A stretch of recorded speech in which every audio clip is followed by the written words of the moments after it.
Science finally confirms what happens when we die. Ask your nurse friends about deathbed phenomena.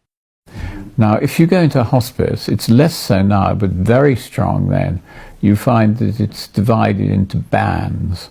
There are the nurses who are in touch with the patients. They see all the phenomena of dying, and the doctors who aren't and say it doesn't occur. So there is really quite a significant difference between these two. And I have some really interesting stories about this gap between the medical and the nursing staff. As I say, it's less now. We did 3 hospices and a nursing home in this country, and we did 3 hospices in Rotterdam to get a cross-cultural component. It's not very cross-cultural, but it's just slightly different, a little bit further away. And we found the most fascinating things. And so it's allowed us to put together a measure of the sorts of things that you can expect. The first thing that you may get is a premonition.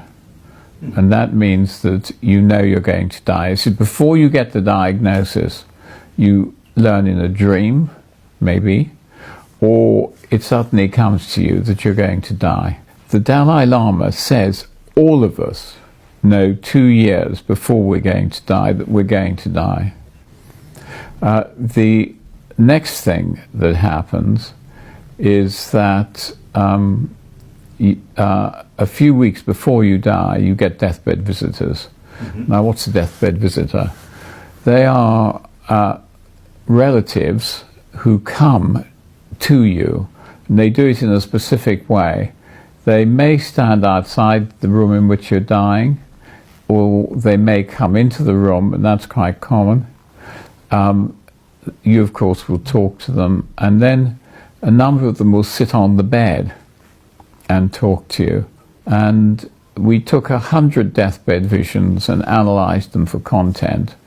And we found that the commonest people who come are first-degree relatives. Mother and father are commonly seen. Dead spouses are quite common. But we also, in fact, found that brothers and sisters come. We also found in our sample that spiritual beings were seen. Now, the spiritual beings behave slightly differently from the relatives. They tend to either wait outside the hospice, and they're seen through the window, or they may come to the door. The way that dying, I think, it's like this. Deathbed visitors come fine. Then, at some moment, you realize you're going to die, and it hits you hard. We're not coming back, guys. This isn't a getting well process. It's a dying process. And that then leaves you in a very difficult position, because you've never come across that before. You've always had some control over something. You now don't. And so you have to start giving everything up until at the end you've lost your ego. You've lost that part of yourself which has differentiated you, and you become what's called non-dual. That means that you do, in fact, merge with the universe. You will become universal. So that's what the data shows. Now, before you die, I just want to add one other set of phenomena, and these are called terminal lucidity. Terminal lucidity is when the Victorians used to call it late awakening, essentially. And what it was is that you suddenly sit up in bed, say hi to the people around you. Actually, you don't say hi, you say goodbye, because you know you're dying, and then you lie back and die. Now, that's interesting enough, but it's much more interesting than that, because people who are paralyzed and haven't moved maybe for a year, been in a long-term care home, they can sit up and do it. So for those few moments, the central nervous system seems to work again appropriately.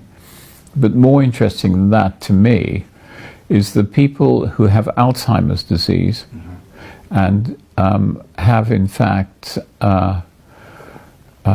lost their memories many years back and just been in a care home will sit up, recognize their friends, say goodbye, sometimes meet their dead relatives, and then lie back and die.